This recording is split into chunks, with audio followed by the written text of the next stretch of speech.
Bom dia a todas e todos. É um grande prazer e uma honra realizar a abertura de mais um webinar organizado pelo Câncer CBC. Eu gostaria de deixar aqui registrados os meus agradecimentos à equipe institucional do Câncer CBC, da qual eu orgulhosamente faço parte como Case Manager. E eu gostaria de agradecer também os nossos ilustres convidados palestrantes, a Beatriz, a Daniela, o Mário e o Ricardo, e aos nossos membros do Comitê de Mediação do Câncer CBC, o Adolfo e a Vera. É realmente uma honra poder contar com a participação de vocês aqui hoje. Por fim, eu gostaria de agradecer pela generosa participação de todas e todas que estão conectados aqui conosco hoje.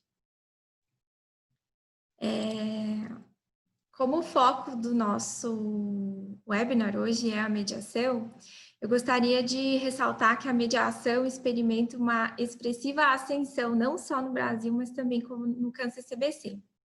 Até meados de setembro deste ano, nós pudemos ver um crescimento no número de casos na instituição e um aumento nos valores envolvidos das disputas, fazendo uma comparação com o mesmo período do ano passado. O montante envolvidos nos procedimentos até setembro deste ano foi de 2,25 bilhões, com valor médio de 325 milhões por procedimento. No mesmo período do ano passado, no ano de 2019, o montante envolvido nos procedimentos foi menor, ele representou um valor total de 203 milhões, com um valor médio de 33 milhões por procedimento, ou seja, uma diferença bastante expressiva, né? A gente pode notar aí um aumento, um crescimento da mediação aí neste ano. E assim como a mediação, institucionalmente também as atividades do Câncer CBC estão a todo vapor. Esse ano nós lançamos o primeiro relatório anual do centro, com fatos e números referentes ao ano de 2019. A gente organizou mais de 20 webinars, promovemos no mês de outubro o 7º Congresso Câncer CBC de Arbitragem e fizemos também a realização da 3ª São Paulo Arbitration Week num formato 100% online. Então, é com muito orgulho que a gente informa que, assim, apesar das adversidades que a gente está vivendo, a gente conseguiu manter nossas atividades e preservar a saúde e a integridade de toda a comunidade. Por fim, o Câncer CBC compartilha com vocês a ação social Fraternidade Irmã Clara. Para quem se interessar e quiser ajudar, nós encaminhamos o link no chat e com os dados bancários para fazer as doações. E na tela também a gente compartilha aqui o slogan da instituição. A Fraternidade Irmã Clara, ela abriga e atende pessoas com diagnósticos de paralisia cerebral, promovendo a qualidade de vida através da reabilitação motora, cognitiva e de valorização do vínculo familiar. O principal objetivo da Fraternidade Irmã Clara é o bem-estar dos seus acolhidos, promovendo a vivência cotidiana no espaço da instituição. E ela oferece a estrutura técnica de terapias e entidades semelhantes, promovendo assistência social. Sem mais delongas, vou passar a palavra à doutora Vera Barros. Um bom evento a todos e todas. Bom dia a todos. Bom, vocês me desculpem aqui, ficou bem real o evento hoje, mas eu estou basicamente dentro de uma obra aqui do meu vizinho. Então, peço desculpas a todos pelo barulho externo. Mas, bom, é uma alegria muito grande estar aqui hoje nesse webinar organizado pelo Câncer CBC. Antes de mais nada, eu queria agradecer, né, em nome da nossa presidente, Eleonora Coelho, e toda a equipe do CAN, especialmente a Luísa, a Marciele e a Júlia, que tornaram possível esse evento hoje. Parabenizar toda a equipe do CAN pelo excelente trabalho que vocês realizam. Eu tenho uma honra imensa aí ao lado do Adolfo de fazer parte desse time aí por meio do Conselho de Mediação do CAN. Bom, eu gostaria de apresentar os nossos palestrantes que vão nos dar aqui a honra de falar sobre um tema tão instigante que é a mediação em engenharia. Nossos palestrantes são a Beatriz Vidigal Xavier da Silveira Rosa, que é engenheira de produção mecânica, tem MBA em Tecnologia e Gestão de Geração Distribuída e Cogeração e especialização em Engenharia de Defesa. A Beatriz é árbitra, mediadora, perita de engenharia de tribunal arbitral e judicial e ainda atua como assistente técnica de parte, bem como membro de dispute boards.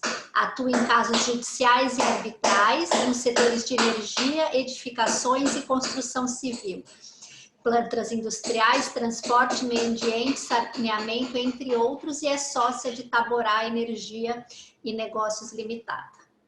Teremos também aqui o Ricardo Issa, que é engenheiro civil, formado em 1974 pela Escola de Engenharia do Mackenzie, é mediador e conciliador privado e judicial no contexto empresarial desde 2006 e é presidente da Comissão Permanente de Ética e Disciplina do CONIMA desde 2011 e sócio do NUGECOM, Núcleo de Gestão de Conflitos Limitada. Temos também a honra aqui de ter a Daniela Câmara Mauer, que é formada em Direito pela PUC, especialista em Direito Empresarial pela PUC e tem MBA em Gestão Empresarial pela FGV. É superintendente jurídica da Andrade Gutierrez Engenharia, é responsável pelo contencioso estratégico. E tem mais de 15 anos de experiência em empresas de engenharia, sempre nas áreas jurídicas. Experiência na área consultiva e contenciosa, ligando com os mais diversos projetos na área de infraestrutura e engenharia. E também teremos aqui hoje Mário Priorato Júnior, que é engenheiro civil, tem 45 anos de experiência no segmento da construção civil, exerceu por 19 anos a função de diretor de engenharia na Iguatemi, empresa de shopping centers, do Grupo Gereissati, na qual liderou a construção de 10 novos shopping centers e ampliou 7. Atuou por 20 anos como sócio-gerente da Costa Priorato Engenharia, também atuou como gerente de engenharia da Racional Engenharia e atualmente atua como consultor na área de engenharia junto à empresa Iguatemi, empresa de shopping center. É altamente especializado na coordenação de equipes e gerenciadoras, atuante na elaboração de tomadas de preço, equalização, negociação, contratação e acompanhamento de obras de grande porte. Além de palestrantes, eu queria muito agradecer a Beatriz e o Ricardo, porque além de palestrar hoje, foram eles que idealizaram esse evento e organizaram esse webinar, que tenho certeza que vai ser de enorme qualidade. Vai ser uma grande alegria ouvi-los aqui hoje. Também gostaria de apresentar o CV da Marciele Almeida, que fez agora aqui a abertura em nome do CAN. Ela é Case Manager do CAN-CBC, é advogada, especialista em Direito Empresarial pela FGV e mediadora e conciliadora certificada pelo CNJ. E a moderação aqui em nome do meu querido amigo, meu eterno mestre, né, o Adolfo Braga Neto, que é advogado, mediador e membro do Conselho de Mediação do CAN-CBC. Brevemente, até por conta aqui das intempéries da obra, eu queria complementar o que a Marciele disse. Antes de passar a palavra do Adolfo, eu queria ressaltar a importância de se fazer uma mediação administrada aí por uma Câmara como o CAN, que tem um regulamento de qualidade, uma equipe de extrema qualidade. Isso ficou ainda mais evidente agora com a pandemia. As medidas adotadas pelo CAN foram excelentes e todas muito rápidas. Isso realmente faz toda a diferença para a tranquilidade aí na administração de um procedimento. E desde 2016 o CAN tem desenvolvido diversas iniciativas em prol da mediação, né, no desenvolvimento da mediação no país, inclusive organizando diversos eventos como esse aqui de hoje. E dentre esses esforços, eu acho importante a gente ressaltar que desde o início de 2019, por meio da resolução administrativa número 36, o CAN dá 100% de desconto na taxa de administração do procedimento de mediação quando as partes, após o procedimento de mediação, instaurarem um procedimento arbitral perante a Câmara e 50% de desconto quando as partes solicitam a suspensão de uma arbitragem para dar início a uma mediação. Eu ia falar um pouquinho mais, mas eu vou parar por aqui por conta desse barulho. Sem mais delongas, então, eu passo a palavra ao Adolfo e desejo a todos um excelente evento. É com você, Adolfo. Bom dia a todas e todos. É uma grande alegria estar aqui está na casa, considero nossa casa, né? E justamente nesse momento, acho que Vera não tem, acho que não há problema nenhum, é o pano de fundo do contexto de engenharia, é isso mesmo. Então, é com esse ambiente que nós vamos estar trabalhando nessa troca hoje, né? É uma alegria enorme estar aqui. Cabe lembrar que esse evento foi pensado o ano passado, já tem, daqui a pouco ia fazer um ano, e que não foi viabilizado em função, presencialmente, em função da pandemia, e que hoje nós estamos sendo brindados de maneira virtual em função de uma realidade que está aí e que nós estamos enfrentando e que estamos desempenhando. E nesse sentido, o Câncer CBC, eu acho que merece nossos cumprimentos, porque foi a instituição que, como sempre, pioneira, se adaptou rapidamente e, com certeza, no contexto da mediação, essa adaptação também foi super ágil, dinâmica, e acho que a realidade foi muito bem pontuada pela Marciele e pela Vera, que é justamente o crescimento do número de mediações e das atividades que envolvem a mediação, e esperamos que essa evolução continue e cada vez com mais com potencial maior. Acho que todos sabem, né? A proposta aqui é uma conversa, né? Uma conversa informal. Vamos iniciar com uma pergunta para todos, no sentido, para todas e todos, no sentido de disparar essa conversa. Então, temos uma ordem pré-estabelecida, mas fiquem à vontade, para conversar conosco.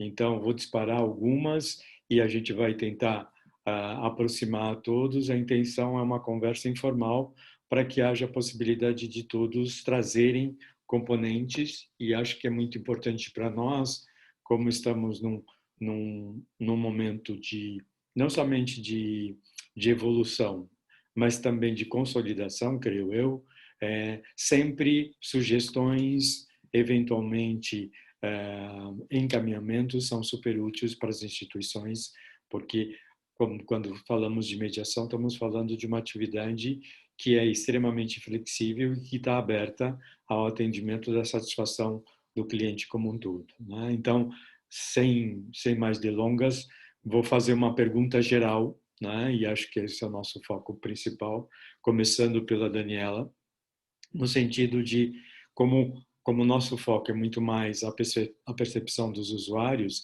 ela como usuária, como advogada, que participa de procedimentos de mediação, que ela teria a comentar dos casos concretos que vivenciou e o que ela viu de benefícios e, eventualmente, de algumas dificuldades. Então, Daniela, por favor, se puder trazer seus comentários. Perfeito, Adolfo, obrigada. Eu queria só rapidamente agradecer à equipe do Câncer CBC pelo convite. É uma honra vir falar nessa casa sobre esse tema que eu gosto tanto. E especialmente ao Ricardo Issa, que se empenhou bastante para que esse evento pudesse acontecer e convidou todos os palestrantes um a um pessoalmente, ainda antes da época da pandemia. Bom, eu consigo comentar de duas experiências que tivemos e temos na Andrade Gutierrez, lembrando sempre, né, como advogada, que a mediação é um procedimento confidencial, então eu não posso trazer muitos detalhes, mas eu consigo contar algumas histórias interessantes. Uma das mediações que eu vivi, que fez com que eu me entusiasmasse pela ideia da mediação para resolver conflitos empresariais, foi em 2015. Foi uma ideia que surgiu para resolver um contrato privado de construção de um porto. Era um contrato que estava tendo um desfecho complicado, não se conseguia terminar. O cliente entendia que muita coisa ainda deveria ser feita e a construtora entendia que não havia muito mais a se fazer ali. E aí, em âmbito privado, né, as partes sentaram para negociar e a negociação não andou, não evoluiu, ao contrário, apenas acirraram-se os ânimos, como é muito comum nessas mediações, e ao ponto de os executivos se estressarem uns com os outros e tal. E o caminho natural, até contratualmente previsto, era a arbitragem, mas tentou-se um caminho intermediário. Vamos ver se funciona, né? Quem sabe a gente segue com uma mediação. Conto que experimentei bastante resistência interna e eu mesma tinha alguma resistência no sentido de, puxa, será que a mediação realmente é o melhor caminho para solucionar um contrato empresarial? Mediação, a gente está mais acostumado a ver, sem nenhum preconceito nem nada, mas estamos mais acostumados a ver em outras áreas do direito, no direito de família, o direito do trabalho, outras coisas, né, que não tem nada a ver com esse ambiente. Será? Será? E, bom, avançando nisso, tentando vencer algumas resistências, conversamos com alguns mediadores do mercado e tal, e acabou que resolvemos seguir, por alguns motivos, né? Um deles é que não custava nada, né? Assim, pior do que estava não ficaria.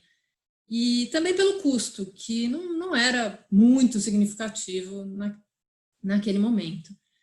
Então, tentamos, fizemos o que é chamado de mediação ad hoc, né? Chamamos um mediador, sozinho ele com a equipe, tinha 2 pessoas com ele, para trabalhar no caso sem a interveniência de uma Câmara.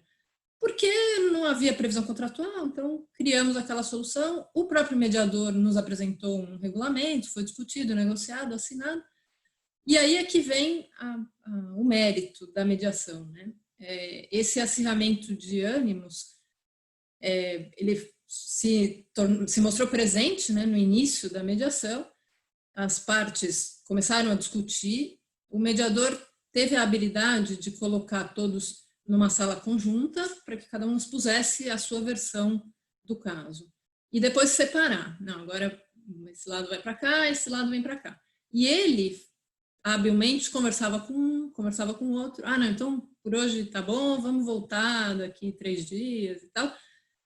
Enfim, e aí foi fazendo essas sessões conjuntas, separadas. Depois ele reunia só os diretores de cada empresa, só os advogados, todo mundo junto de novo, e enfim, era a técnica que ele utilizou, que deu super certo, assim, foi aparando as arestas, separando aquilo que era crítico daquilo que não era, e conseguimos celebrar um acordo. Eu diria que não ficou fantástico para nenhum dos lados, como sempre, né? Cada um cedeu um pouco do seu ponto de vista inicial, e foi super bacana. A gente conseguiu concluir aí com êxito o processo de mediação. E aí a outra experiência, essa eu vou falar rapidamente, que ela está em andamento, então vou me concentrar mais nos aspectos formais. Ela é uma mediação que está prevista em contrato, né? É o que nós advogados chamamos de cláusula escalonada, então tem uma previsão de uma mediação e depois, se não der certo, enfim, uma arbitragem, mas necessariamente se passa pela etapa de mediação. E também caminha muito bem. Essa, ao contrário, ela é uma mediação numa Câmara, uma Câmara estruturada, né? Como já estava prevista, é a mesma Câmara do Foro de Resolução de Disputas. E também está sendo super interessante, se conseguirmos concluir de maneira exitosa, como foi a outra, terá sido um grande sucesso.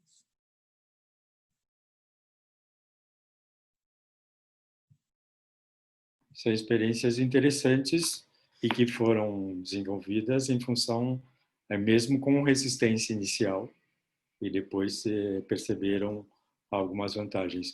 Mário, você poderia fazer algum comentário? Também houve alguma resistência nas suas experiências? Só complementando, Adolfo, tem uma pergunta para a Daniela, acho que antes que tem uma pergunta perguntando a formação do mediador. Acho que seria importante, talvez, a Daniela complementar. Nesse caso, primeiro que eu comentei, o mediador é advogado. No segundo caso também, o mediador é advogado. Perfeito. Mário, por favor. Bom, nós tivemos uma única experiência de uma obra de ampliação de um shopping center fora de São Paulo, uma obra grande para os nossos padrões, de 100 mil metros quadrados, de expansão, de ampliação.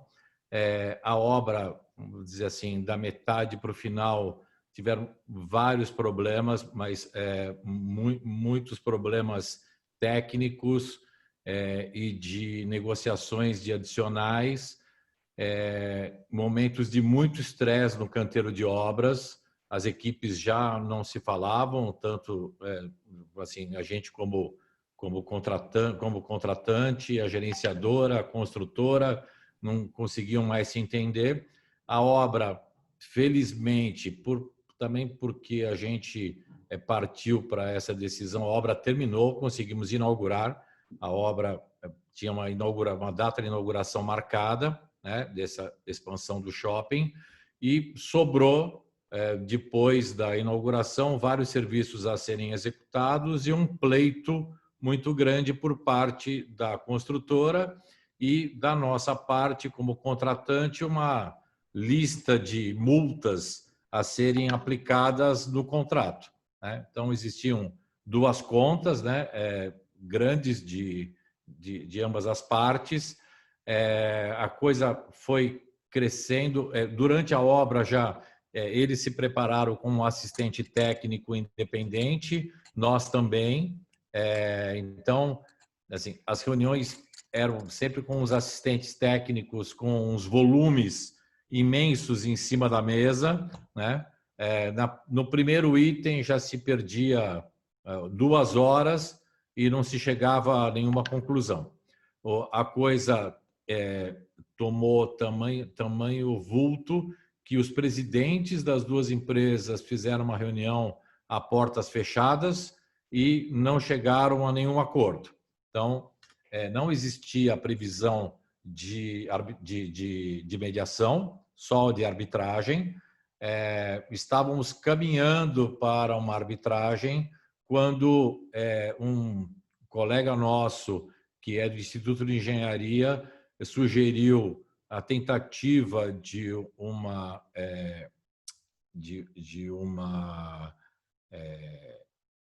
como chama? De uma mediação, que seria, como a Daniela falou, a DOC, né? E chegamos ao consenso do nome do Ricardo Issa, aqui presente, para fazer uma tentativa. Aquilo que a Daniela falou, assim, já estávamos, né, prontos para ir para a arbitragem. Era uma tentativa que, tá bom, quanto tempo nós vamos perder? Vamos perder mais 15, 20 dias e vamos fazer uma tentativa adicional com um terceiro na mesa que não seja das partes. O Ricardo também estabeleceu essas regras de convivência, vamos chamar assim, essas iniciais, mesmo sem ter a Câmara, né? E atuou muito como psicólogo, eu digo, né, que nesse caso o mediador tinha muita função de psicólogo, já respondendo o questionamento, Ricardo Issa é engenheiro civil, né? A disputa basicamente ela versava na parte de engenharia, com pleitos em termos de valores adicionais, interpretações de contrato que, assim, 5 pessoas lendo, cada um ia dar uma interpretação, e o Ricardo conseguiu fazer com que a gente marcasse reuniões seguidas até um ponto que ele próprio, Ricardo, saiu das reuniões porque as coisas estavam caminhando e a gente conseguiu chegar num acordo longo, com longo prazo de cumprimento do mesmo, e que hoje eu posso falar que a gente conseguiu finalizar o cumprimento de parte a parte de tudo que estava no acordo para a gente conseguir finalizar a contento. Então, acho que a nossa experiência foi essa. Obrigado, Mário. Chama atenção a perspectiva das técnicas de mediação, muitas vezes serem confundidas com psicologia. Na verdade, cabe um esclarecimento, né? Porque na verdade, são técnicas comunicacionais que têm uma vertente a partir do olhar do terceiro imparcial independente que vai ajudar as pessoas. Mas muito bom seus casos, depois a gente vai ouvir um pouco o Ricardo sobre isso, eventualmente. Bia, a partir disso, como é que você vê, quais são os comentários que você podia pontuar em função justamente da sua experiência ampla em mediação nesse contexto da engenharia? Bom dia a todos vocês, muito obrigada por virem nos ouvir hoje. Adolfo, eu gostaria de ressaltar um pouco que das falas anteriores a gente pode concluir que, sem dúvida nenhuma, é necessário ter um instrumento de resolução de conflitos de maneira a não perpetuar o conflito. Nos contratos de engenharia sempre haverão conflitos. A gente deve sempre considerar que o mundo da engenharia, no fundo, é muito pequeno. As empresas se relacionam hoje em um determinado contrato e certamente irão se relacionar no futuro em outros contratos. A mediação é, portanto, um instrumento extremamente útil para preservar essas relações. O mediador não decide, quem decide são as partes. A mediação é um método que privilegia a autonomia da vontade das partes, pois elas próprias vão decidir sobre o que querem e como querem dar sequência na solução do conflito delas. No caso que o Mário trouxe, ele comentou que a uma certa altura o Ricardo sentiu que as pessoas já estavam em condições de dar sequência sozinhas, e isso foi feito.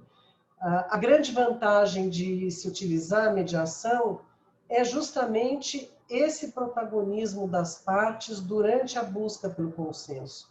A mediação permite que as partes tenham a oportunidade de se manifestar pela oralidade, pela informalidade, sempre aqui a gente considerando que as pessoas estão ali em boa fé. Se não houver boa-fé, o próprio mediador, percebendo que não há boa-fé, ele pode interromper o procedimento. Essa oportunidade de falar sem trava, sem obstáculos, faz com que as partes se sintam à vontade para lavar roupa suja, vamos dizer assim. Por isso que, às vezes, pode haver esse sentimento de que é psicologia, mas, de fato, não é. É que é um ambiente criado para que efetivamente as pessoas possam falar o que estão pensando. Muitas vezes, nas sessões de mediação, nós assistimos as partes relembrando episódios, cada uma com as suas visões particulares e que foram motivação para o conflito. A gente tem que ter sempre em mente que existem sempre 3 histórias. Se não houver mais, né? Mas 3 com certeza existem.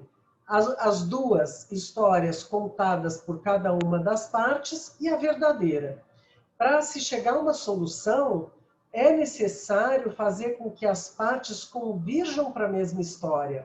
As duas, somente as partes, através do diálogo, podem fazer isso. Essa é a característica da mediação, porque o mediador ele não deve tentar adivinhar ou inventar a história como ela foi. Né? Muitas vezes, em outros métodos, o que acontece acaba sendo isso. O resultado, no fim, não é a história verdadeira.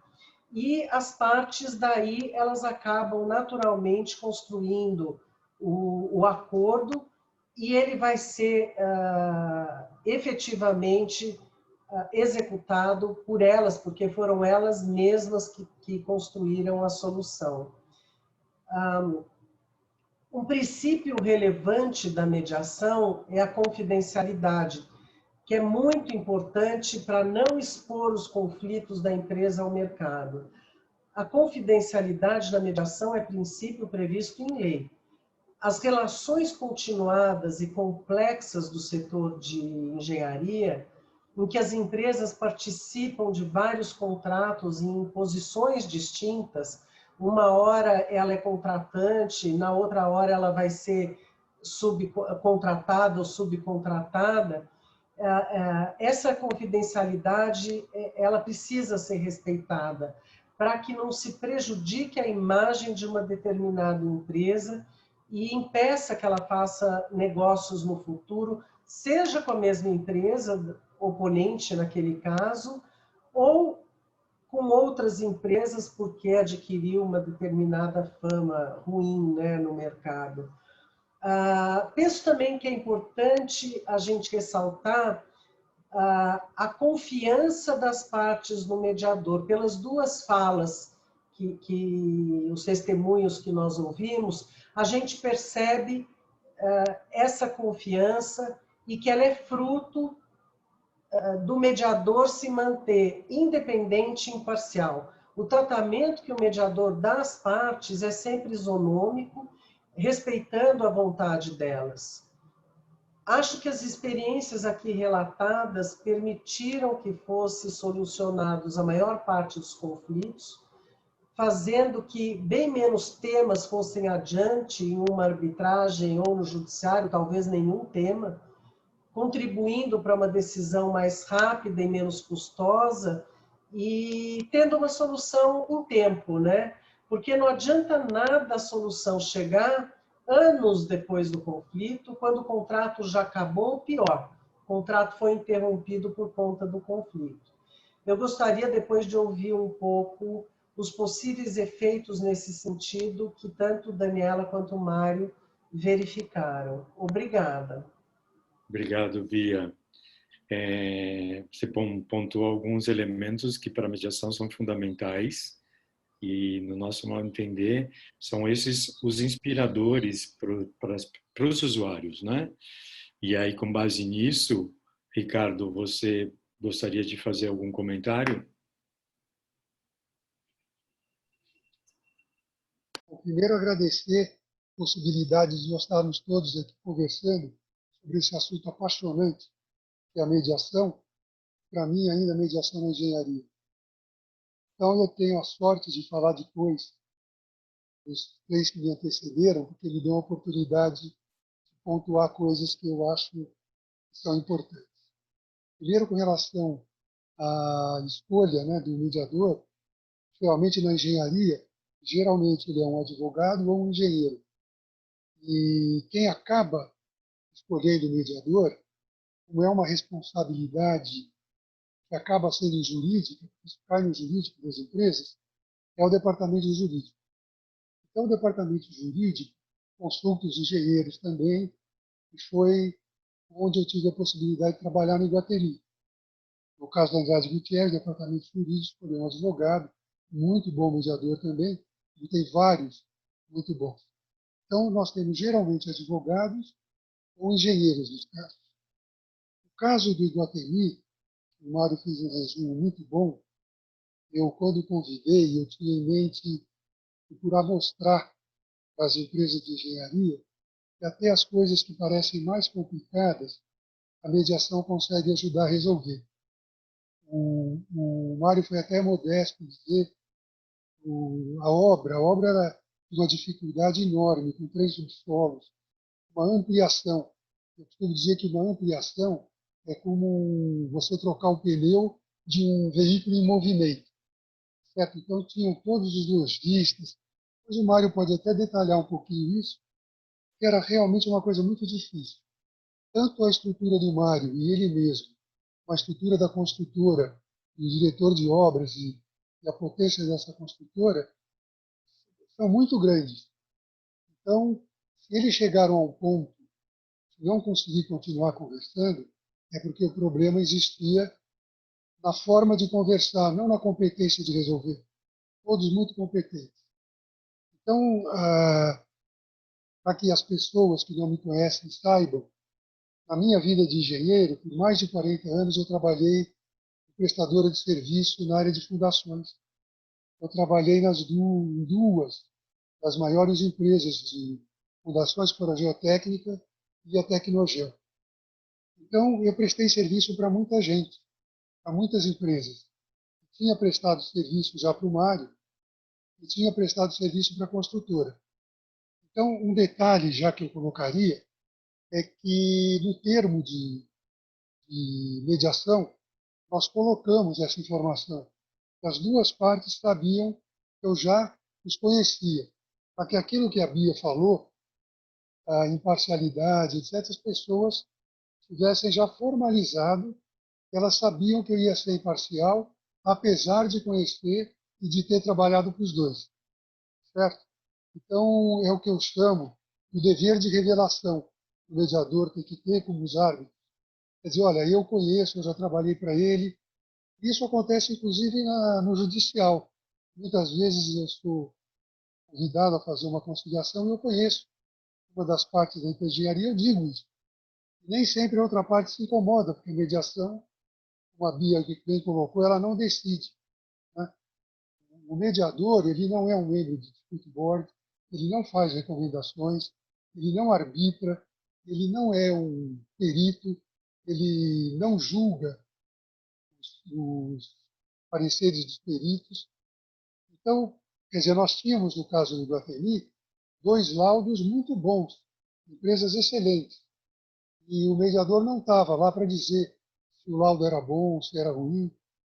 O trabalho, em função até do fato de que eles já tinham uma experiência de negociação, ou seja, quando eles chegaram no impasse, já haviam muitos itens que eles tinham resolvido. Eles tinham já critérios definidos, eles tinham coisas já bem acertadas. Então, bastava apenas retomar o diálogo. Foi o que nós procuramos fazer, certo? Né?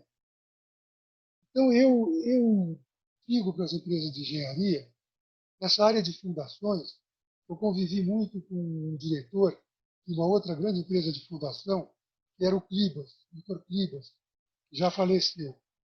Quando eu encontrava o Clibas, muitas vezes ele dizia para mim assim: Ricardo, aos parceiros e amigos o bom senso, aos demais o rigor da lei. Eu achava isso assim espetacular. Com o passar do tempo, depois que eu comecei a me envolver com o judiciário, com as coisas que ocorrem, quando eu encontrar o Clibas no céu, porque provavelmente ele está lá, e eu pretendo ir para lá, eu vou dizer: Clibas, o bom senso é melhor sempre. Mesmo quando não são parceiros ou amigos, o bom senso é melhor do que o rigor da lei. O rigor da lei é uma opção que conduz a gente para consequências assim que eu chamaria inimagináveis. Você pode demorar um tempo enorme no judiciário para você resolver, aí vem o recurso, aí vem o tricurso. Na arbitragem também, embora ela julgue, ela é demorada, ela tem... Então, a arbitragem, por exemplo, ela é irrecorrível, mas a arbitragem pode ser anulada se ela tiver um vício. Então, há 20 dias atrás, eu participei de uma tentativa de conciliação, fórum de forma virtual, onde era pedido a anulação da arbitragem. E as partes, depois de eu conversar um pouco, acabaram me contando o caso.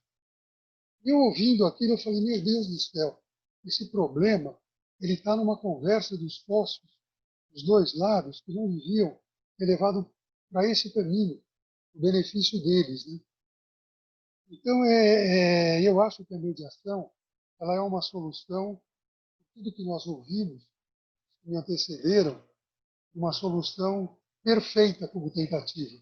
Muito mais barata, muito mais rápida de tentar a solução. E como a Bia disse, as pessoas nunca saem iguais da mediação como elas entraram. É sempre positivo, mesmo não tendo acordo. Depois, na sequência, se tiver tempo, Adolfo, eu tenho um caso que eu julgo muito interessante, que eu gostaria de contar. Mas vamos ver como as coisas correm. Depois você me dá uma outra oportunidade, tá bom? Perfeito. Obrigado. Obrigado pelo testemunho e pelos comentários. Acho que a gente pode ouvir um pouco a Marciele, antes de fazer uma nova rodada, a partir do olhar do Câncer CBC, não, Marciele? Como você escuta tudo isso? A gente escuta com bastante satisfação, né? Porque realmente a gente vê que isso acontece bastante na prática, a gente vê as partes, até como comentou a Daniela no início, às vezes a gente vê as partes assim receosas, os participantes da mediação assim meio contrariados com a utilização do método e no final das contas eles saem bastante satisfeitos, né, com o acordo na mão e vida que segue, né? Então, assim, a gente nota que aqui pela instituição é isso que a gente tem visto a gente está vendo, assim, mais a satisfação dos usuários, né? E a satisfação, o que a mediação traz para os usuários e, assim, para a questão envolvida, né? Por todos os... Acho que é isso, assim, a gente vê realmente um crescimento, principalmente nessa questão aí que o doutor Ricardo também comentou. Uhum. Perfeito, obrigado. Vera, não sei se você quer fazer algum comentário. Não, Adolfo, acho que a gente pode seguir. Acho que só, para mim, assim, é muito interessante a gente ver essa experiência prática, né, de ouvir e o lado da parte, né, da empresa que se submeteu à mediação. Acho que isso é uma oportunidade, assim, que é excelente, porque a gente escuta muito, né, o nosso lado lá, o mediador e essas experiências que a gente teve, mas é interessante até você ver na fala da Daniela, né, a resistência que eles tiveram ali no primeiro caso, que provavelmente foi diminuída no segundo caso por conta de uma experiência bem sucedida, né? Então, acho que isso que é muito importante poder ouvir vocês, que são os usuários, né? Isso que para a gente acho que acaba fazendo toda a diferença. Então, realmente, muito, muito interessante o que foi dito e essa experiência é trazida por eles. Perfeito, obrigado, Vera. Acho que, voltando para a Daniela, vou tomar a liberdade de fazer duas perguntas. Uma num comparativo, não sei se é possível para você fazer nesse momento o que você vivenciou, mediação ad hoc, mediação institucional, e, sobretudo, de um comentário que foi trazido pelo Flávio Galvão no chat, justamente a perspectiva de futuro em função da realidade do contratual ou da realidade de negócio entre as empresas. Bem, Adolfo, fazendo um comentário sobre a mediação ad hoc e a mediação em câmara, obviamente a mediação ad hoc acaba tendo um custo um pouco inferior, mas, por outro lado, a mediação em câmara ela é mais organizada, porque já tem o seu próprio regulamento previsto, ele já foi discutido e ele já é resultado de discussões em diversos outros casos, o que nem sempre acontece com o regulamento que o mediador propõe, às vezes para as partes pode ser a primeira experiência em mediação. E, além disso, toda a facilidade de organizar reuniões, né, todo o apoio logístico, obviamente que agora estamos todos no Zoom, né, mas até antes da pandemia, o apoio logístico nas reuniões, na organização, a secretaria mesmo da Câmara pode ser muito útil. Então, acho que justifica, sim, que a mediação seja feita numa Câmara. E com relação à perspectiva de futuro, assim, obviamente, qualquer disputa, seja ela tentada ou não, ela arranha as relações, né? Então, quando a disputa é bem resolvida e o acordo é celebrado, as partes seguem e podem celebrar novos contratos, isso tranquilamente pode acontecer, muito melhor do que uma obra inacabada ou que, por qualquer razão, não se conclua. Então, acho que a mediação tem esse mérito, até por ela ser mais rápida do que a arbitragem ou, obviamente, um processo judicial, ela consegue expor menos as pessoas e trazê-las para uma solução apaziguadora num prazo mais curto. Então, eventualmente, se no futuro aquela empresa voltar a contratar um serviço de engenharia, ela volta a cotar aquela empresa com quem teve a mediação. Isso é importante, sim.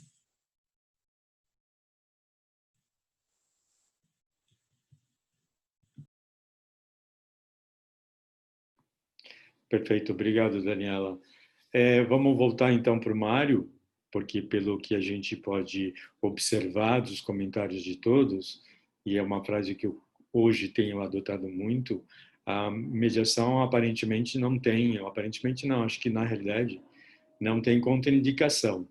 Então, como o Mário vê todos esses comentários e a partir da experiência que foi adquirida por ele no dia a dia da mediação desse caso, sobretudo com o Ricardo. Bom, eu, durante a minha vida profissional, eu tive em todos os lados da mesa. Eu já fui contratante, contratado, já participei de várias discussões. Acho que não há obra de engenharia. Se você pensar na reforminha do teu apartamento, o empreiteiro disse que aquilo não estava incluído, né? Ou faltou uma torneira que não estava no projeto. Então, tudo isso é, entre aspas, uma disputa, né? E ao longo dos meus 45 anos, eu participei de várias disputas em vários lugares da mesa. O mercado de engenharia, a gente brinca que dá muita volta, e as pessoas são sempre as mesmas em locais e empresas diferentes em cada momento, né? Então, uma das coisas muito importantes que eu entendo da parte de mediação é não criar aquele ranço pessoal, né, entre os profissionais, porque é uma disputa, vamos falar assim, em todos os momentos estou falando muito isso entre particulares, porque às vezes com órgãos públicos é um pouco diferente. A Daniela pode até falar sobre isso, né? Mas entre particulares, eu entendo sempre que há a vontade das partes de chegarem num acordo. Não é importante para ninguém ficar ou com a obra inacabada ou com uma disputa que vai demorar ainda 5 anos para ser resolvido. Vou falar, uma janela que não funciona. Eu tenho um caso, do lado pessoal, uma janela que não funciona, que demorou 4 anos num prédio para chegarem à conclusão que realmente a janela não funcionava e que tinha que trocar as janelas do prédio inteiro, né? Talvez isso numa mediação tivesse sido mais rápido a decisão, né? E o prédio não precisasse ficar entelado, né? Mas na minha experiência, primeiro, teve uma pergunta aqui. Eu acho que em disputas de engenharia, doutora Daniela, que me perdoe, mas eu acho muito importante a presença de um engenheiro quando as discussões são de engenharia, porque às vezes as disputas em engenharia não são de engenharia e são, sim, jurídicas, né? Mas vou falar, no nosso caso específico, essa disputa, essa construtora já tinha feito 3 shoppings para a gente, não era uma desconhecida, né? E nem era desconhecida no mercado. Importante a visão do engenheiro de entender do que estávamos falando a disputa, porque se você fala de uma estrutura ou se você está falando de um problema de fundação ou de um problema encontrado em fundação que não era previsto numa sondagem, um olhar de engenheiro sempre ajuda numa hora de discussão, mesmo que não entre no caso específico ou no custo específico, mas consegue entender aquilo que a gente está falando, né?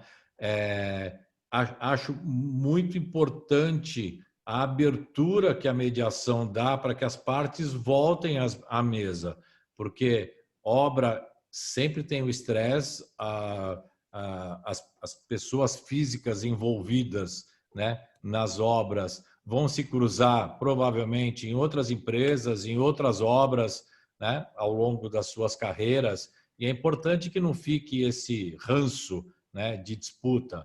E eu comentei num bate-papo que a gente fez anteriormente, o diretor da construtora, continua diretor da construtora, a gente se fala regularmente, terminamos todos os assuntos, falamos do mercado o tempo todo, nos encontramos no restaurante à noite e somos extremamente cordiais, que talvez num outro tipo de disputa não seríamos, né?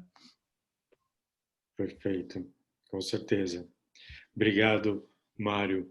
Bia, você quer fazer algum comentário? Eu queria responder uma pergunta que apareceu aqui no chat sobre a questão da perícia de engenharia e mediação.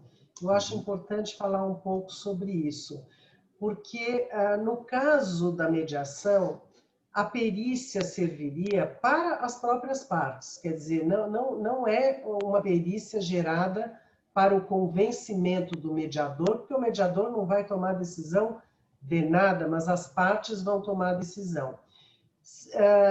É essencial? Não é, porque o mais comum que a gente vê, e a minha experiência demonstra isso, é que os próprios técnicos das partes acabam sim fazendo seus estudos, acabam sim trazendo para a sessão de mediação algumas discussões técnicas, mas é interessante como a mediação faz com que aquele ambiente criado pelo mediador permita que eles discutam tecnicamente sem a paixão de querer defender a sua própria teoria, né?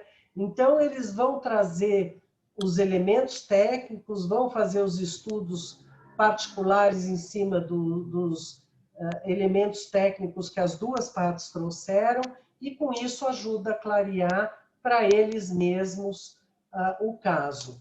Existem casos, menos quantidade, que é solicitada, sim, uma perícia para mediação, mas com esse objetivo de atendimento das necessidades e dúvidas das partes, e não do mediador.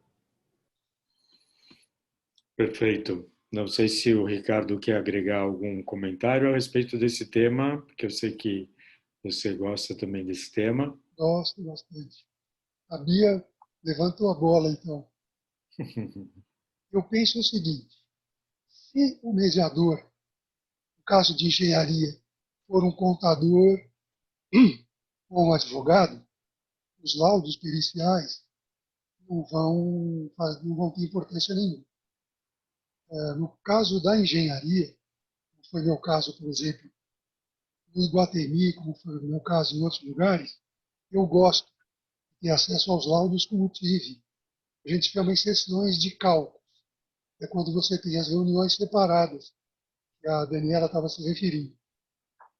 Nessas reuniões separadas, eu ouvi a posição do Mário, tive acesso a um laudo excelente, feito por uma empresa excelente.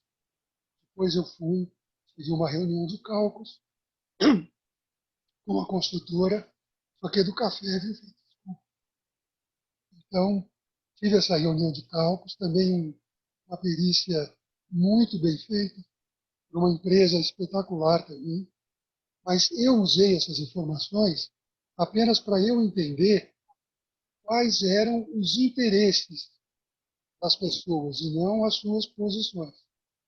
Porque nesses laudos, nessa conversa, eu pude entender melhor o que era uma certeza do que era uma intenção. Isso pode facilitar a aproximação. Então, a minha posição, viu, Bia, talvez um pouquinho diferente, embora também não seja fundamental conhecer a perícia, quando o mediador é engenheiro e ele pode ter acesso, eu sou favorável a que ele possa ver, não para ele julgar, não para ele julgar. Eu vou aproveitar para emendar uma resposta. Eu vi aqui do Luiz Otávio, ele faz uma pergunta num assunto que me interessou muito. Ele pergunta se a avaliação neutra pode ser útil na solução do conflito. Eu tive contato com a avaliação neutra muito recentemente, ouvindo o Francisco Maia Neto, que é um colega nosso, engenheiro, advogado, também está em todas essas soluções alternativas de conflito, como a Bia. E eu falar um pouquinho disso, é que essa avaliação neutra é quando as partes pedem para um especialista fazer uma visita, tirar uma conclusão e fazer uma avaliação neutra, que não é uma recomendação, que não é uma sugestão, é um parecer do que ele acha que aconteceu. O mediador não vai fazer isso. O mediador não vai tomar partido, não vai dizer o que ele acha que aconteceu, a função dele é outra. Como eu disse, ele não é um perito, ele não vai dar palpite na perícia, E a avaliação neutra mostraria isso.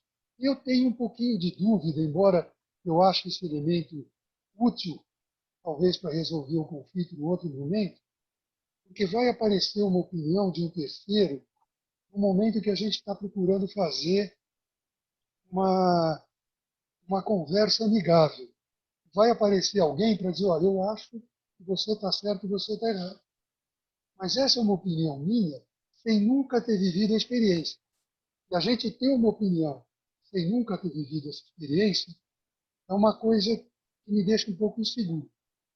A minha mulher me chama às vezes a atenção, eu dou palpite em coisas que eu não vivi.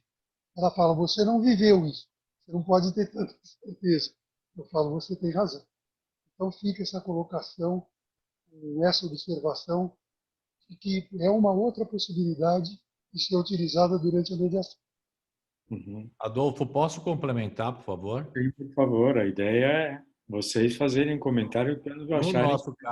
No nosso caso, a empresa tinha uma área de engenharia muito grande, da qual eu fui diretor. É óbvio, do outro lado também técnicos, porque era uma construtora, e ambos os lados se prepararam com empresas independentes para basear, vamos falar assim, uma discussão futura, como se fosse um pré-laudo, né, para uma briga futura.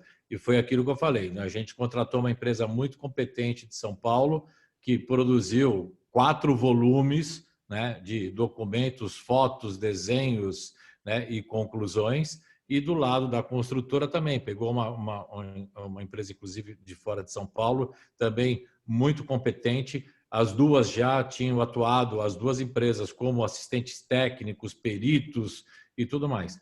E nós percebemos nas primeiras reuniões que nem com aquilo tudo a gente ia chegar a uma conclusão, porque os lados estavam muito, vou chamar de, usando um termo, com o pé atrás, né? Se você escutasse o teu gerente de obra, ele ia falar de jeito nenhum, eu não concordo por causa disso, disso, disso. Obviamente, o diretor da construtora, quando falava com o gerente dele, tinha a mesma posição. Então, os laudos serviram para mostrar que se a gente fosse para uma arbitragem, para outro tipo de disputa, o tempo seria maior ainda, né? Porque as posições estavam muito antagônicas, mesmo entre os técnicos, né? Não existia um terceiro perito, vamos dizer assim, não sentou um terceiro perito que pudesse tentar chegar a uma visão técnica, vamos falar assim, de consenso, né? Então, o papel, eu entendo que o papel da mediação foi para assim, botar os dois na mesa e falar, olha, rever este item específico aqui por causa disso, disso, disso, e essa tentativa, e eu falei isso numa outra live que a gente fez, de limpando, tinham 30 itens, né? E começamos a limpar. Bom, esses dois aqui estão ok para os dois? Estão. Né? Vamos passar para o terceiro, né? E para não voltar no primeiro, né? Eu acho muito importante esse papel, vamos falar assim, do mediador, de um terceiro, para não voltarem as dúvidas do primeiro item e tentando limpando para chegar no foco de quais os itens específicos que precisariam perder um pouco mais de tempo e dar esse tempo com data marcada, hora marcada, para que as partes voltassem à discussão, né? Acho fundamental ressaltar isso. Acho que, obrigado, Mário. Acho que vocês estão pontuando uma característica muito importante da escolha do mediador e um profissional preparado, né? E acho que a questão de conhecimentos técnicos agrega, mas ao mesmo tempo vem ao componente da perícia ou do avaliador neutro de terceiros e tudo mais. E tem uma pergunta interessante que acho que vale a pena ver qual é a opinião do usuário e qual a opinião dos mediadores a respeito desse tema, e claro, aproveitando a própria instituição, que é justamente um ponto fulcral que acho que tem a ver com a perspectiva que a mediação pode fazer muita diferença, que veio da Cláudia Alcântara, que está participando conosco, e que ela fala assim: num caso em que seja evidente o erro de projeto ou falha/imperícia técnica, cabe ao mediador expor claramente essa situação? A pergunta que eu faria é, para os usuários, Daniela e Mário, como vem essa questão? Qual é a expectativa em função disso? E para os mediadores, Bia e Ricardo, como vem essa questão? E para a Vera, para a Marciele, como vem do enfoque institucional? Bom, se eu puder começar aqui, a questão de falha de projeto, eu entendo que o mediador, ao contrário de um árbitro, de um juiz, ele não vai julgar a causa. Então, ele não vai adentrar no mérito das questões para definir quem tem ou não tem razão. É possível que, ao perceber algo assim, ele anteveja que, bom, aqui não haverá acordo. E ele pode conduzir para que se chegue a um possível acordo ou já delimitar que, bom, aqui parece que deixar que as partes concluam que ali não haverá acordo. Eu acho que essa é a posição mais neutra que ele pode tomar. Esse é o papel esperado do mediador. Uhum. Obrigado, Daniela. Mário? Nós tivemos um caso específico, vamos falar assim, de um erro de projeto ou uma informação que não estava completa que levou a construtora a fazer um cálculo indevido com um acidente grave na obra, né? Muito grave, a ponto da obra ter ficado interditada por quase 60 dias.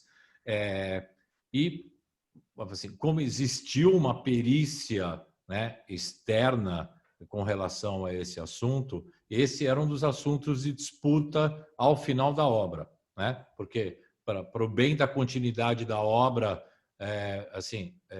as coisas foram sendo feitas e retomadas e refeitas, né? E no final da obra restou esse assunto para voltar a ser discutido, né? E esta perícia técnica específica, assim, que era de um terceiro, vamos chamar assim, de boa fé, né? Ela nem entrou na discussão dos assistentes técnicos dessa disputa, né?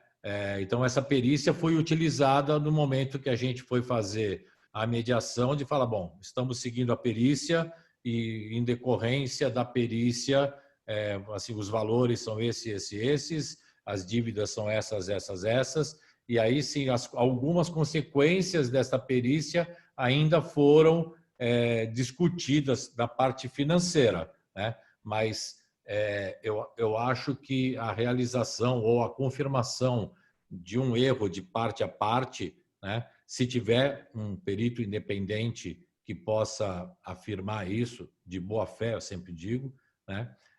Porque nessa parte também existem muitos interesses, né? Dependendo de quem está fazendo, vamos falar assim, a perícia técnica, né?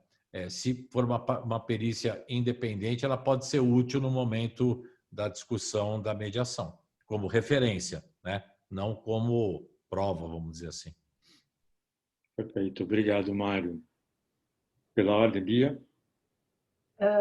Então, eu acho a fala da Daniela perfeita e a do Mário complementa, e é isso mesmo, o mediador ele não vai decidir, não cabe a ele apontar o dedo para ninguém, dizer você errou, você fez isso ou fez aquilo. Esta situação apresentada não é a única situação em que o mediador se depara durante uma mediação. Existem outras cuja postura dele é a mesma, tem que ser a mesma.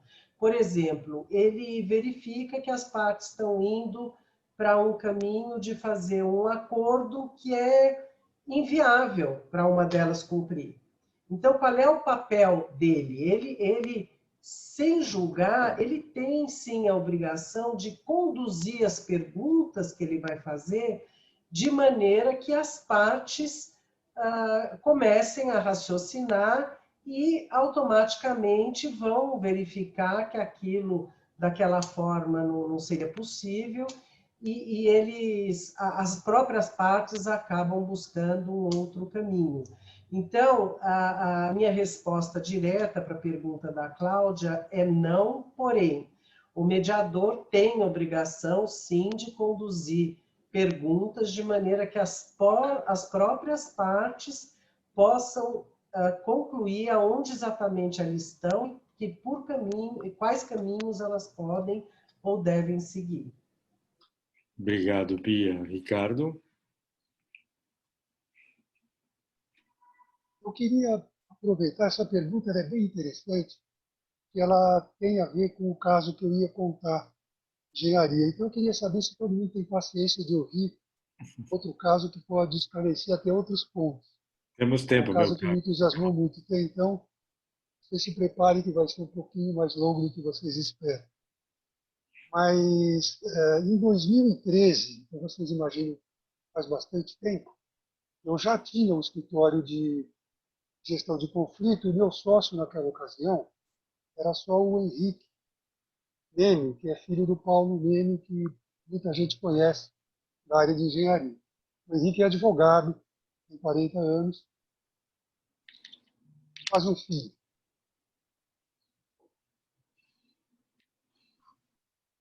Então, naquela ocasião, nós agimos em comediação no caso, e era basicamente o seguinte: foi construído um galpão, um pré-moldado, esse galpão trincou, estava recebendo trincas, e foi um problema em que o proprietário queria discutir com a construtora, porque eles tinham uma relação de anos, e o proprietário esperava que isso fosse resolvido. A construtora, a construtora tinha contratado uma empresa de pré-moldado para fazer a obra, e uma empresa tradicional de pré-moldado, bem antiga, bem... Então não havia nenhum problema de má-fé, era realmente um problema que aconteceu de engenharia. O Henrique e eu tivemos a primeira reunião com todo mundo, com a construtora, com a empresa de pré-moldado e com o proprietário. Uma reunião enorme, bastante gente, os advogados. E nessa reunião, a dúvida, eu vou falar um pouquinho de engenharia, que tem bastante gente de fundação que vai poder entender. Para aqueles que não são da área de fundação, eu vou tentar explicar de uma maneira mais simples. O terreno era um aterro que tinha pedaços de pedra, que a gente chama de matacão, muito grandes. A fundação foi projetada pelo construtor em estacas pré-moldadas. E essa empresa de pré-moldados cravou. Em muitos locais, quando estava cravando a estaca, pegava o matacão. E dava a impressão de que a estaca já tinha entrado o máximo que ela podia entrar, que ela já estava no ponto de nega. E parava de bater a estaca lá, e assim a obra foi feita. Foram cravadas um monte de estacas, o galpão era enorme, o galpão foi construído pela própria empresa de pré-moldado, foi alugado para um locador que fabricava peças, micropeças para a indústria de tecnologia. De repente começou a trincar o galpão e houve uma discussão se aquilo era um problema de projeto, se era um problema de execução.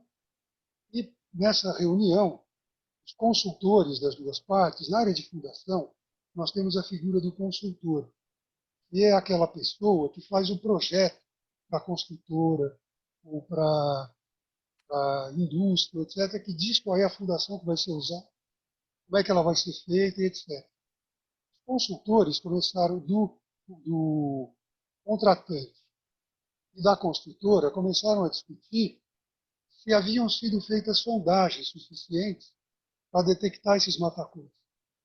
Então, se não tinham sondagens suficientes, o erro não era da empresa que gravou as estacas, era um erro de falta de sondagem. Nessa primeira reunião, conseguimos chegar à conclusão de que vamos esquecer o passado e vamos pensar no futuro. O futuro foi muito simples. A construtora disse para a empresa de pré-moldado, quer dizer, vamos começar assim, o construtor, o contratante falou para a construtora, você vai resolver meu problema. E a construtora falou para a indústria de pré-moldado, nós vamos resolver o problema e você que vai resolver. Então, a empresa de pré-moldado foi, a partir daí, as mediações passaram a ser feitas sem a construtora. Tinha a figura do contratante e do subcontratado da construtora. E as reuniões foram feitas em cálculos. São aquelas reuniões isoladas. O contratante não queria falar com a empresa de pré-moldado, a empresa de pré-moldado queria só resolver o problema. Então, o Henrique e eu fazíamos reuniões separadas. A empresa de pré-moldado apresentou uma solução que na engenharia a gente conhece como estacas mega. São segmentos de estacas que elas são colocadas embaixo do bloco de fundação e são macaqueadas para ir entrando na terra até formar a estaca que dá resistência no bloco. Eram mais ou menos uns 8 ou 10 blocos de fundação que tinham que ser reforçados. Então, a empresa de pré-moldado, que eu volto a dizer, tradicional e muito séria, propôs essa solução. Ótimo. Foi feito lá, inclusive eles não executavam as estacas megas, foi feito um orçamento. Aí o Henrique e eu tivemos a reunião com o consultor e a contratante, e o consultor da contratante disse, olha, eu tenho medo de fazer esse tipo de estaca, porque nós vamos cavar embaixo dos blocos, e o locador do galpão, ele mexe com coisas muito sensíveis. Vai fazer poeira, eu acho melhor a gente fazer uma estaca hollow log. Era uma estaca que muito pouca gente fazia, só uma empresa que eu conheci que fazia. E essa estaca, além de ser muito mais cara, ela tinha a vantagem de não precisar mexer no bloco, não escavar por baixo do bloco. Bom, então tudo bem, então faça-se um orçamento da estaca hollow log. Então, veja, a mediação corria, mas laudos técnicos, estudos, estavam acontecendo. E a pergunta do erro de projeto, ela vem aí. Em nenhum momento, embora eu seja um especialista em fundação há 40 anos, eu disse se estava errado ou estava certo. Em nenhum momento eu dei um parecer se estava certo ou estava errado. A ideia era pensar no futuro e resolver o problema. Bom, aí fomos e mostramos, então, para a empresa de pré-moldado, olha, a estaca hollow log, ela custa 3 vezes mais do que essa solução que você está dando. Então, é essa a proposta do contratante para se sentir satisfeito. A empresa de pré-moldado disse, olha, eu garanto a minha solução, acho que não vai ter problema nenhum, e eu quero parar essa discussão por aqui, eu quero ir resolver. E então surgiu a ideia do próprio contratante dizer o seguinte, olha, eu para ter sossego, eu divido essa diferença de preço e a gente contrata a solução mais segura. Essa solução foi levada para a empresa de pré-moldado, eles aceitaram fazer isso para encerrar o problema.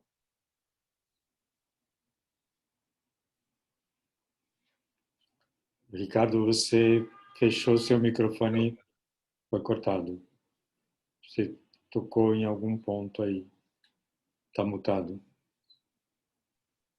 Em que ponto eu parei, Adolfo? Eu me entusiasmei muito, eu não sei. Mas está dando para entender ou faltou alguma coisa, Mário? Você que... Não, que a construtora, a empresa de pré-moldado ia avaliar esse problema de diferença de custo que o contratante estava propondo. Isso. Então, eles acabaram concordando em participar também desse aumento de custo, desde que encerrasse o problema.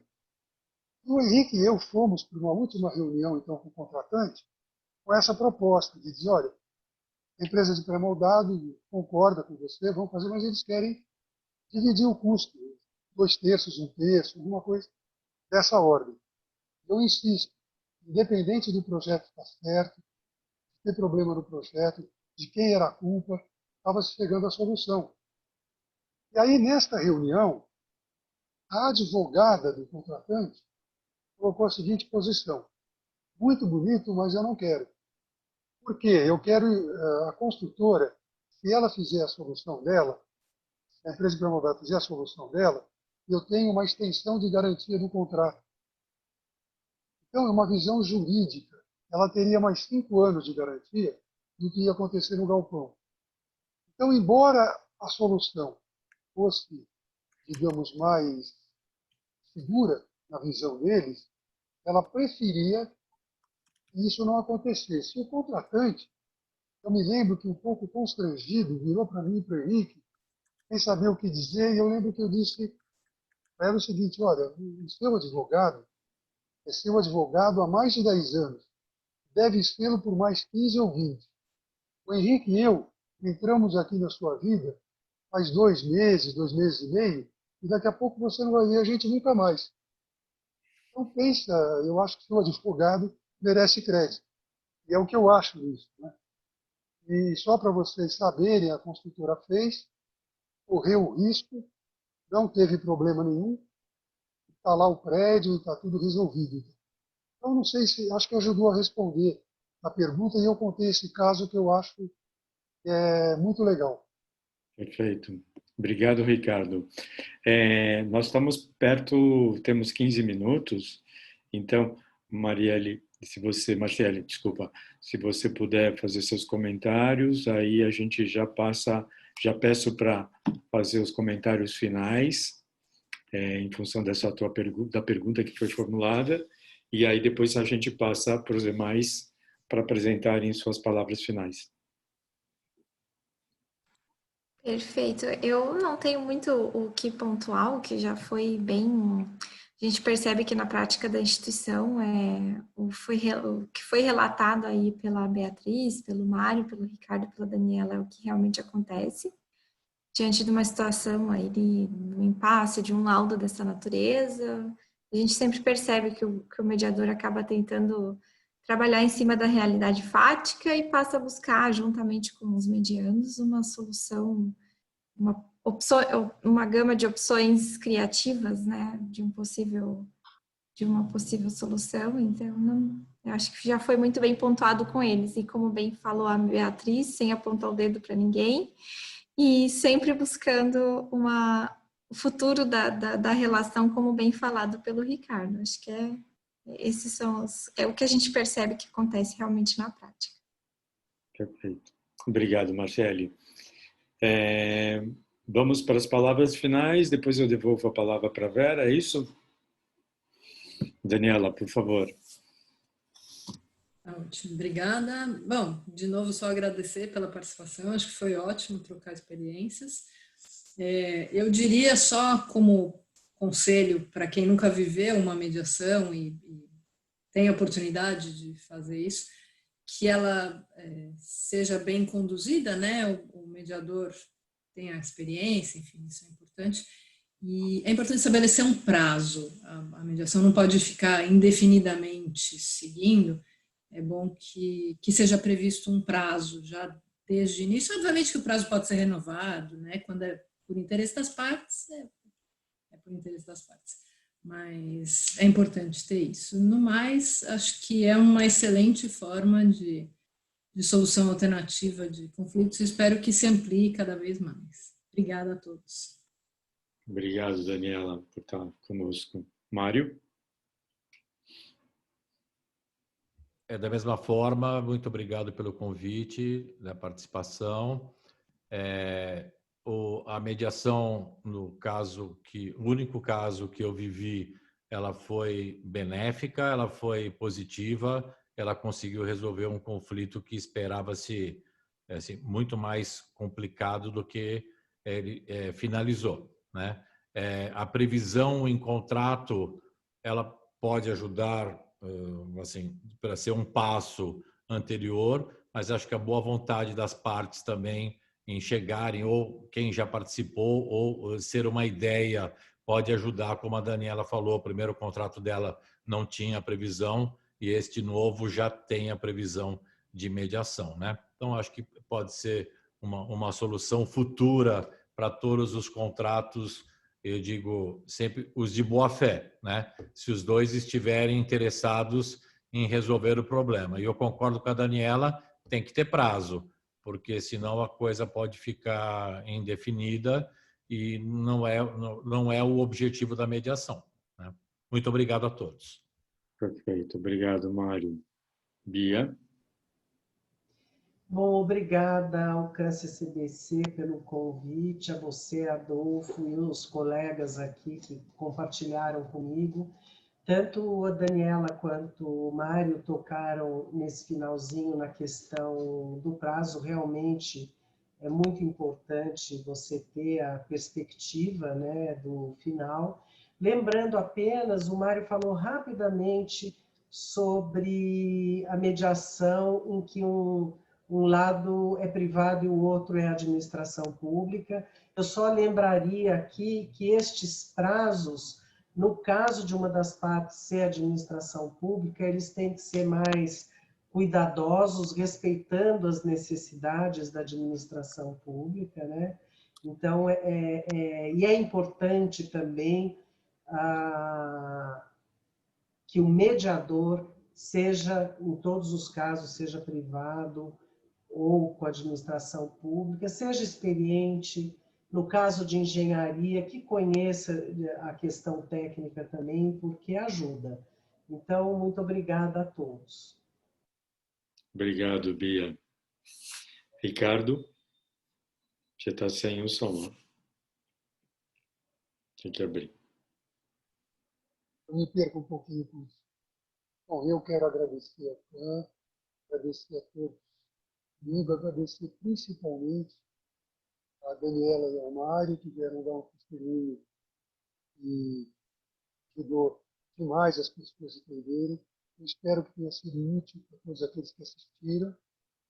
O aspecto do prazo da mediação fundamental, isso que na ocasião, quando foi o caso do Mário, eu disse eu não tenho mais o que fazer, já tinha passado 2 meses e meio, já haviam retomado as conversas e então, o prazo da presença do mediador estava encerrado, porque não tinha mais o que o mediador fazer.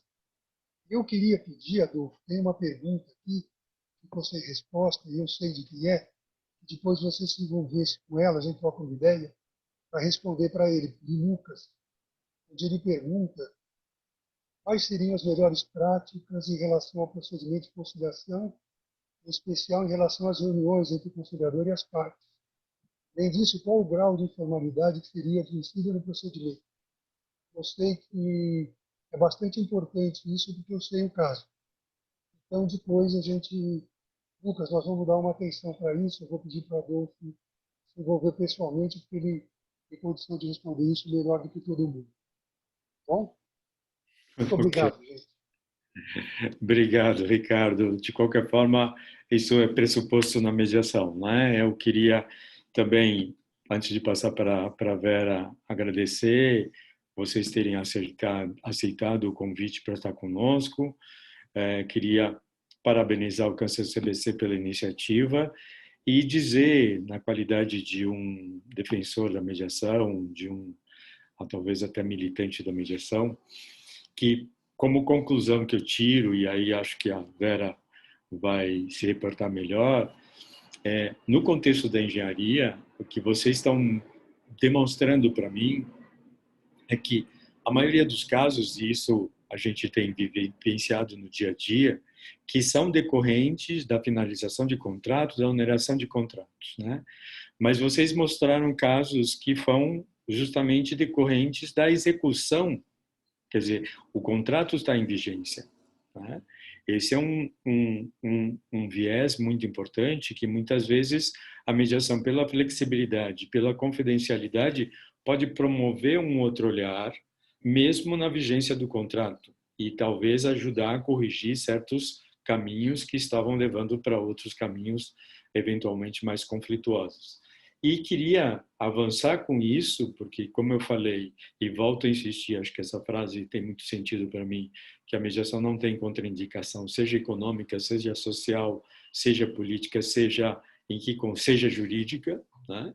E isso me mostra que também é possível na elaboração do contrato, né? O brasileiro não é ainda muito preventivo, mas está na hora de pensar o contexto da engenharia, de se pensar utilizar o mediador também na lavratura do contrato quando ele está nascendo, porque aí estamos falando da prevenção, e aí dentro dos moldes do que indica o melhor caminho para os interessados, que é justamente uma frase que eu sempre ouço ser dita pelo Ricardo no contexto da engenharia.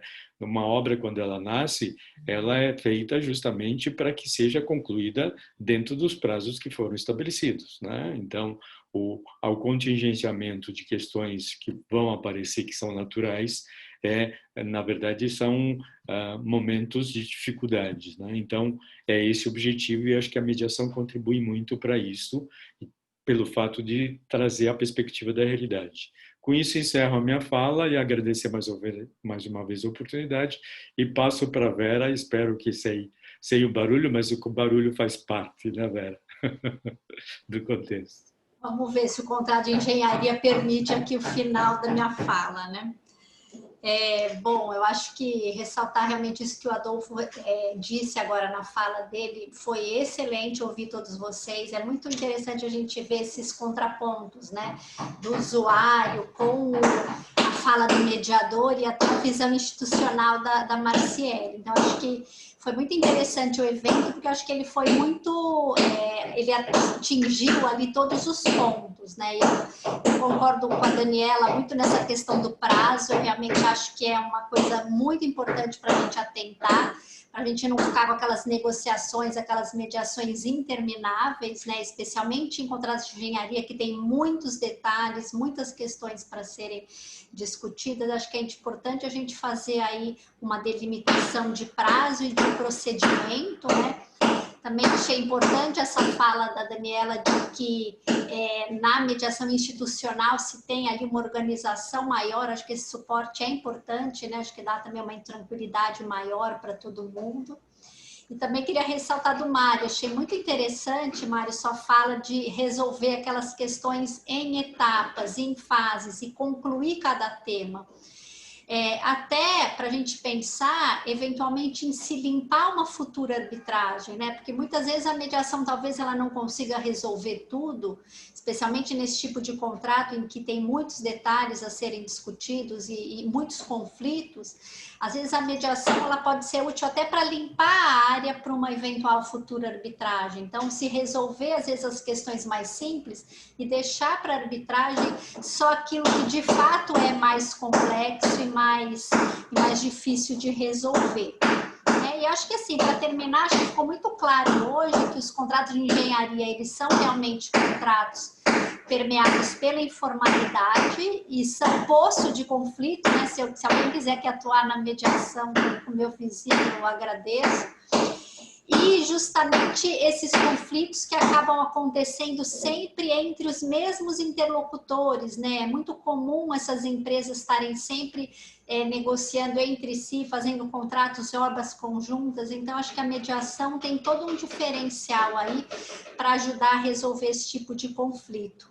E acho importante, justamente por essa relação tão conectada, de realmente cada vez mais se pensar na elaboração do contrato. Até essa ideia do Adolfo é boa, de já, de repente, envolver o mediador logo no início da construção do instrumento, de começar realmente a se pensar cada vez mais na adoção de cláusulas escalonadas, né, com a mediação e a arbitragem, ou uma eventual negociação, pensar também em dispute boards, porque essas coisas acabam fazendo com que a gente pense na mediação, né? Talvez quando a gente pega uma cláusula escalonada num contrato, a Daniela não teria enfrentado a resistência que ela enfrentou ali no primeiro procedimento que teve, porque no segundo já tinha uma cláusula e talvez o direcionamento para a mediação acaba sendo mais natural, mais automático, porque aí a gente, quando vê lá no contrato essa abertura para o diálogo, para a conversa, isso acaba facilitando muito o direcionamento dessas questões para a mediação. Então, queria mais uma vez agradecer muito, foi uma alegria e assim, aprendemos muito hoje.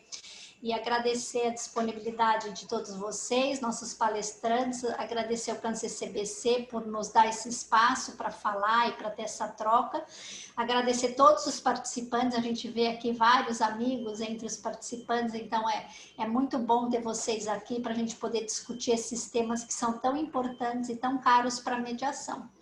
Então, Então, agradeço, um abraço a todos e uma boa tarde para todo mundo.